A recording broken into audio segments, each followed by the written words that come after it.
Hello, and welcome to another episode of Kintaku's Corner. I tried to record a video earlier, but there was bugs in the program that had to be fixed. Again. Now the bugs have all been ironed out, as far as I know of.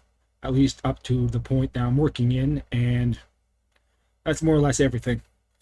I've pretty much done a round-robin bug-fixing spree. And with that being said, this episode's about how to build a map in this game. Distant Legacy Adventure Maker. Let's go to game editor, load, and we're gonna load an internal map, test map.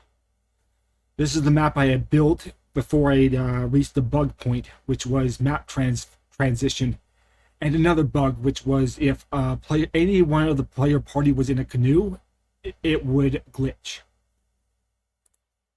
And I got to find out that it glitched out and errored because I built a lake right in front of the castle that this map transition point is on. Which means I had characters in a canoe, and that's how I found out there was a problem. So I said so that characters will all disembark canoes before transition. That way they'll all be in the player party, all ready to go, and there won't be canoes when they spawn into this map. Anyway, with that being said, let's cover these controls. I had actually done up all the control schemes and what I wanted to say for this thing in the previous video, but things just didn't turn out how I wanted because of that map transition stuff. I done a pretty nice video, but anyway, I gotta stop complaining. People don't want to hear that. Let's create a map object, or mouse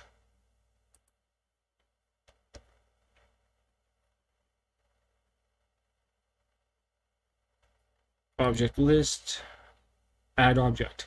These two are the barriers for the stairs because the stairs are passable, and what's beside it is passable, so characters will just walk right off the side of the stairs. These here will prevent the player from walking straight off the side, and the player will path around them. Add object. New object. Now we want to make it is static, and it's a tile set object. And it's a floor object because it's going to be the floor of a building. Now I want to set it as a width of 20 and a height of 30. Set the position.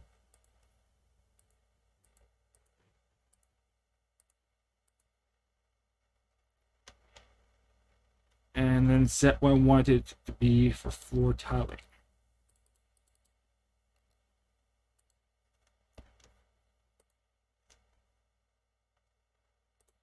Setting this mode will prevent this object from blending with the surrounding tiles in the terrain. This prevents blending between objects. Now I want to set this to wood planks and use the fill tool.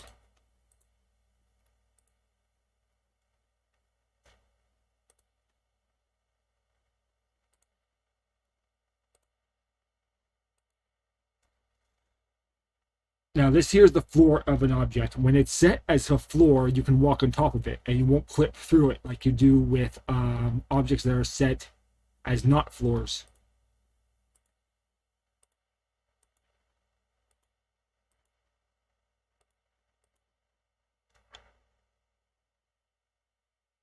Now we're going to add a sub-object to this.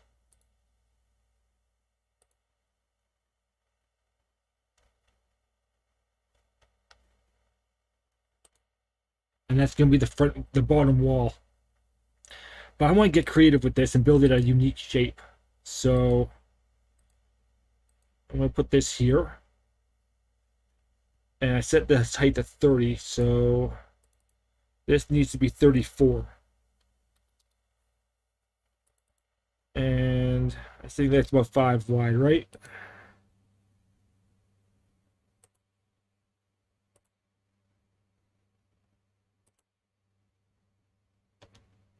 Oh, I guess I was wrong.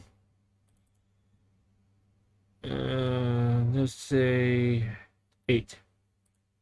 Ooh, my math. It's not my math is wrong. My counting skills are wrong.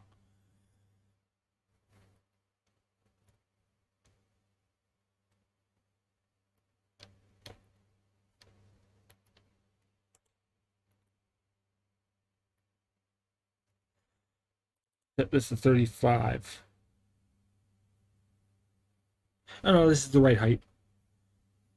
Now I want to do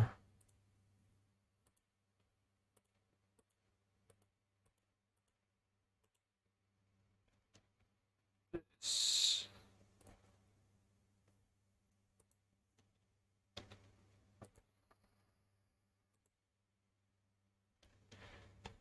Yeah.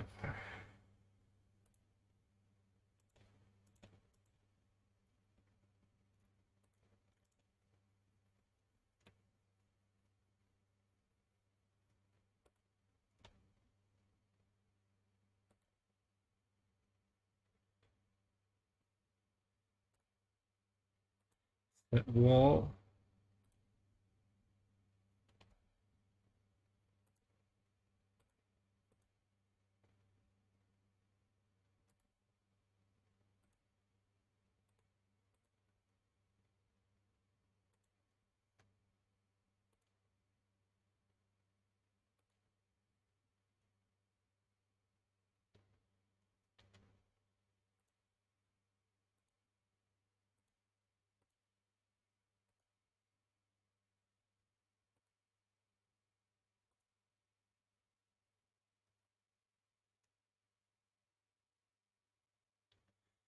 Yeah, I didn't put rectangle collision edit. I should have done that by now. It'll be very useful.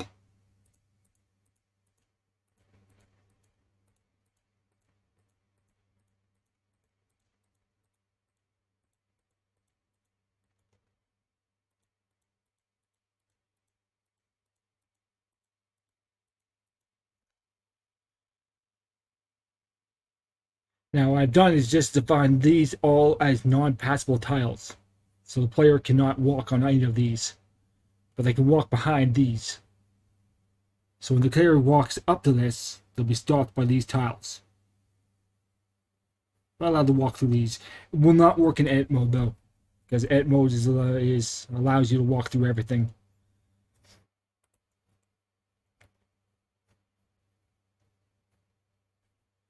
Yeah.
Now let's select um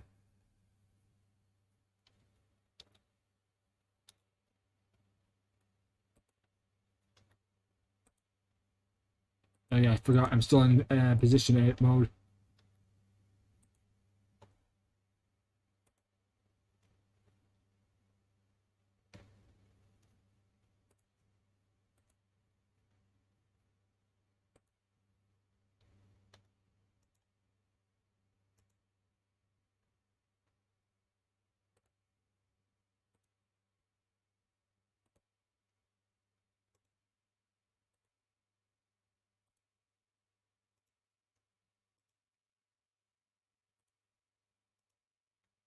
See, well, this is object blending. How the tile sets blend between different objects. This also functions for the terrain, but I have that turned off right now.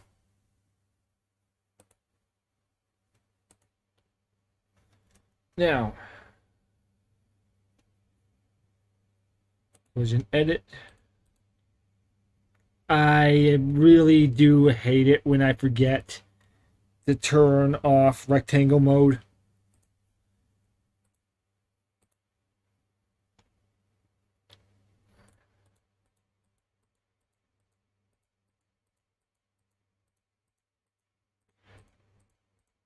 I think that's going to be very annoying to people, so I'm going to have to get that fixed.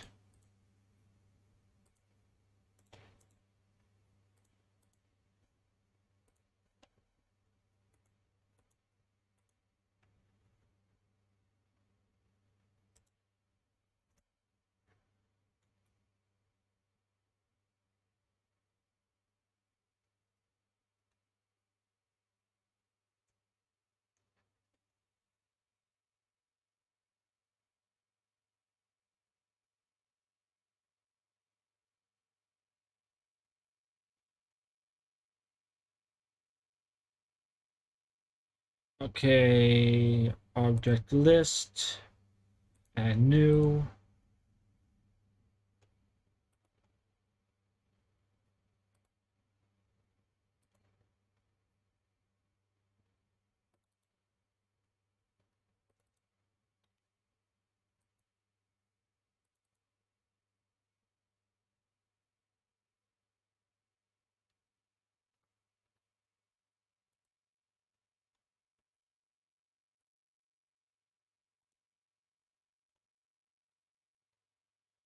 Anyway, this process can be a little bit tedious, but it's the only way to build map objects into the world map and have it work right. I realized that the hard way. I tried doing this through just layers, where the top layer appears above everything, but it made it impossible to walk in front of walls. Like if I wanted to walk in front of a wall, it was impossible because the wall would always be above me. So I realized I had to use separate map objects with their own individual sorting points in order to achieve the result of walls I can walk behind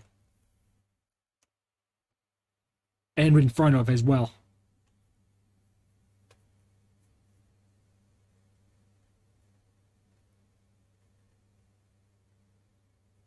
Wall top 9.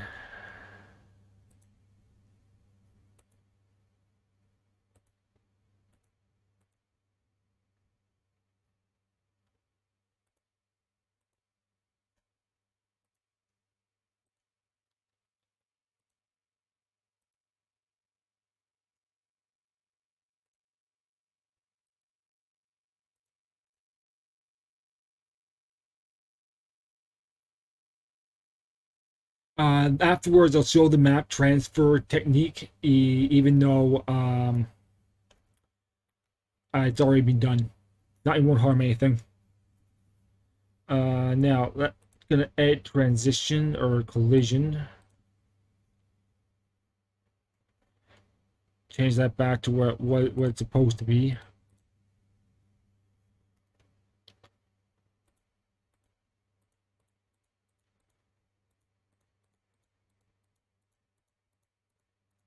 Now, this entire building is entirely sealed off from the pathing system aside from this area, which we fixed up by adding a door. Oops. Rear wall. Object list. Add new list. Front door. 1. Static. Now,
Can't remember how I made this a door again.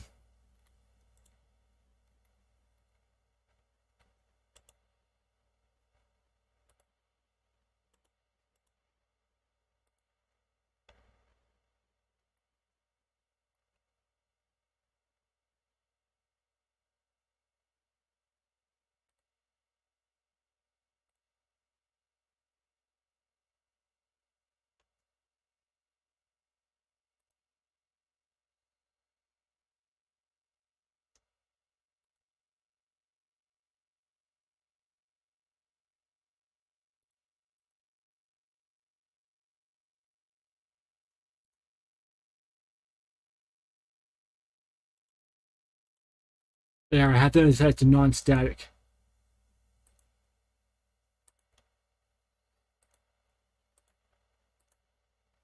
If I don't, it'll be a different type of map object. Keep forgetting how to do that. It's really annoying. Now, I need to add a roof to this object. So add new.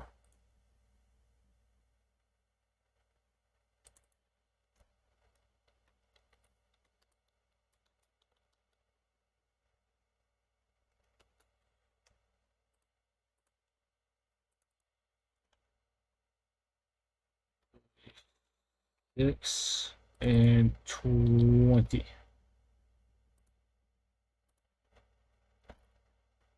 I need to set the position.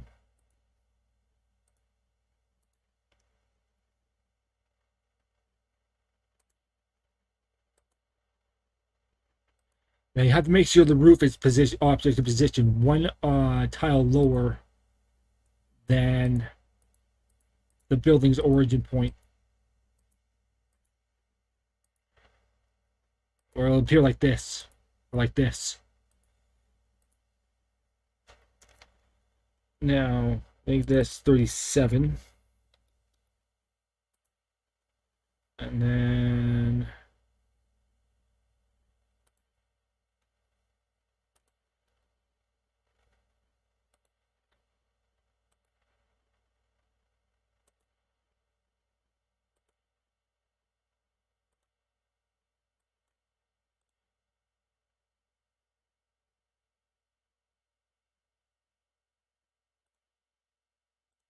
oh, there we go. I was wondering how far up that went. Now roof. Need to put a roof tile on this.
Yeah.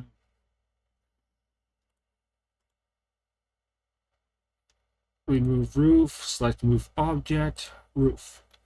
Now, whenever I'm walking on the floor of this building,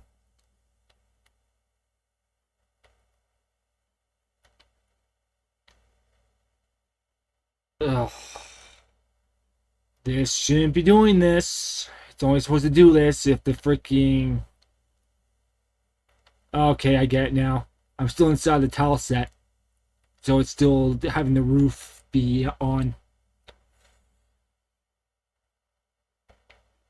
That means if I put an exit out this way, the roof wouldn't be removed because I'm still within the grid coordinates of the roof of the floor, because the floor actually extends down to here.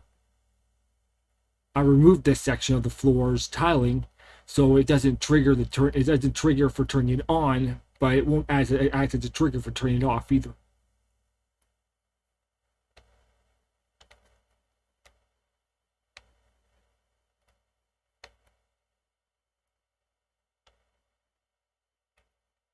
Now,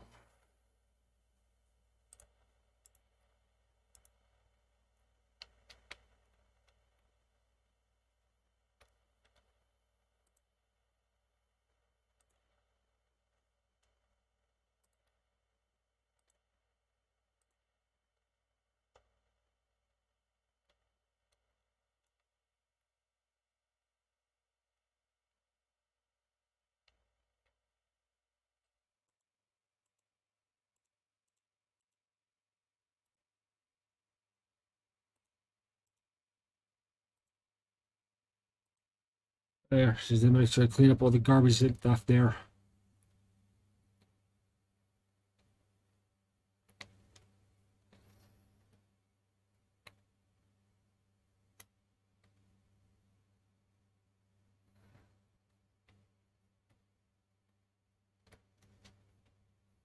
Anyway, install map. There. Now, that's how you essentially build a building. Now, we're going to add objects to the building. Add new.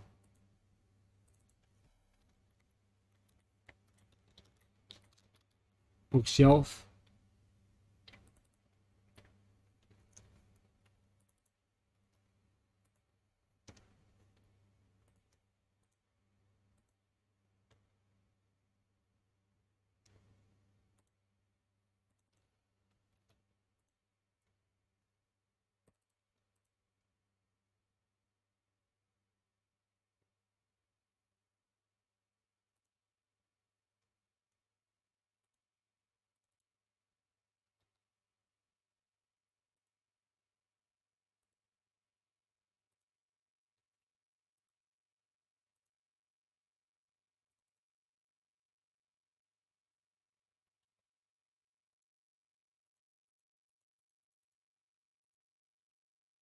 Uh, Attached to these can be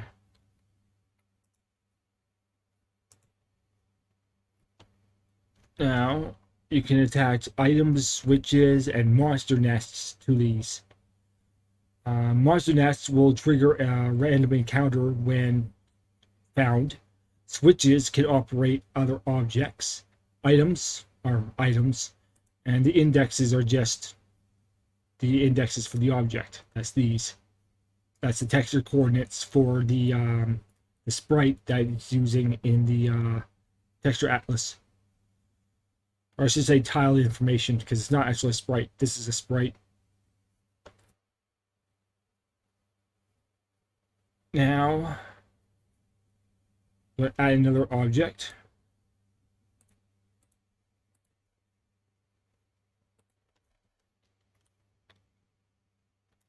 Bookshelf 2 is static, is not tile set, and height is of 2.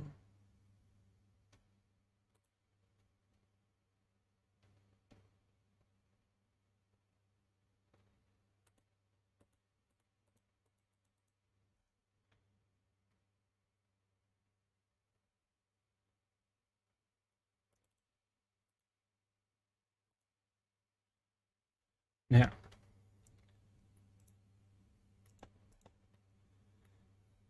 set this moving object. Oh, by the way, I'm using mouse right click in order to select objects. I forgot to put that into the control display here.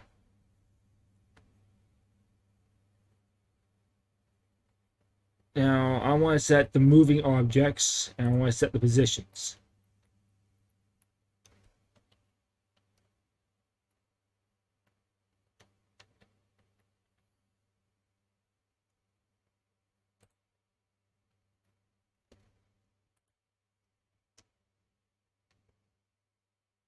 That's how you set objects to move and stuff. You can always set them ping pong. This means this object will now move back and forth continuously, non-stop.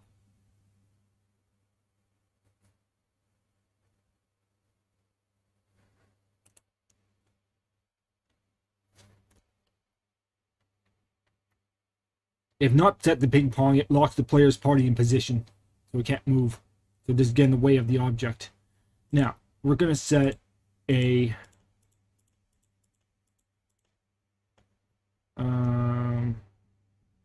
object switch to this object.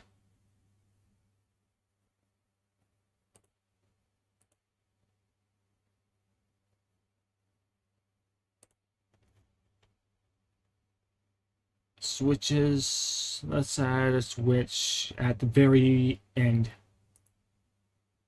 Select the object.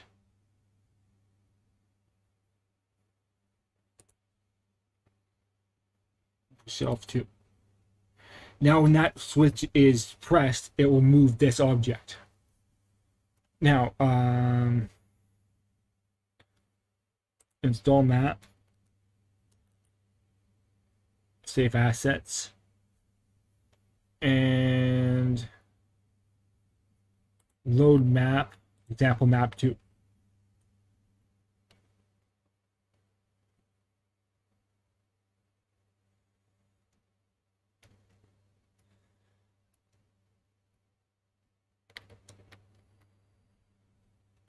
Set event point. This is how you set up map transfer events.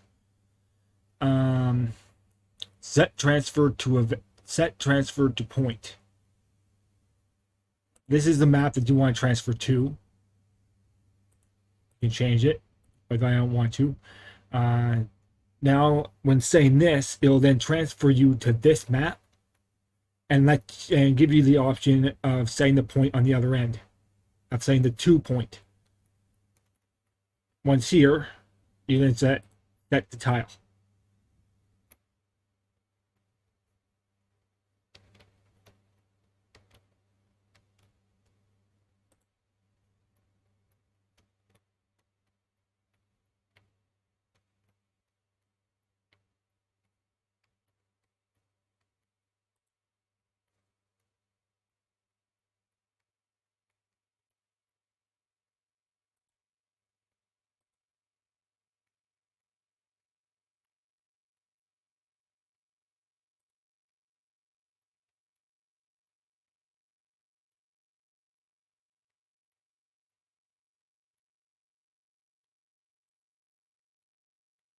I'm essentially doing is saying every tile that's on this bottom row into a transfer point. I'll transfer the player back to the map it came from. Update map, transfer back. Now, Shift S to save assets. Make sure it says save game asset data. Then exit. Start new, start game. And we're off to the races. Disable. This is to turn off random encounters. Remember, there's no way to gain levels through cheating, so you don't want to do this if you're actually playing the game. Add item canoe, because we're going to have to cross that water and can't do that without the canoe.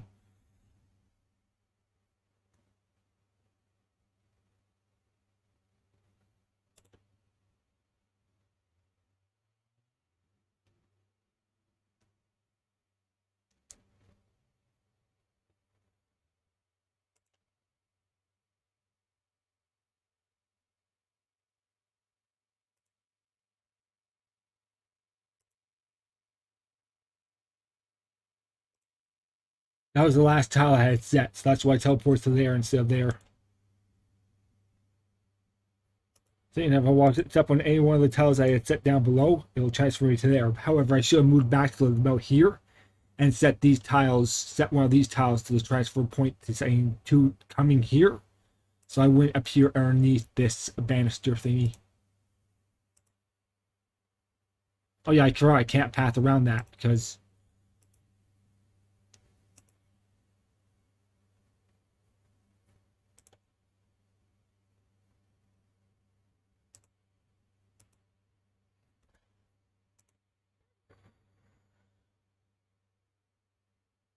I thought they didn't spawn in for a moment there.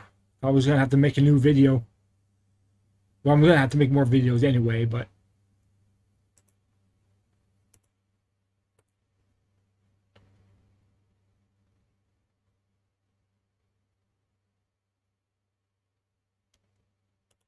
now the player can't walk back into this section without pressing the switch again. You can see how this can be utilized to create various different puzzles and stuff that the player will have to solve in order to progress through a level.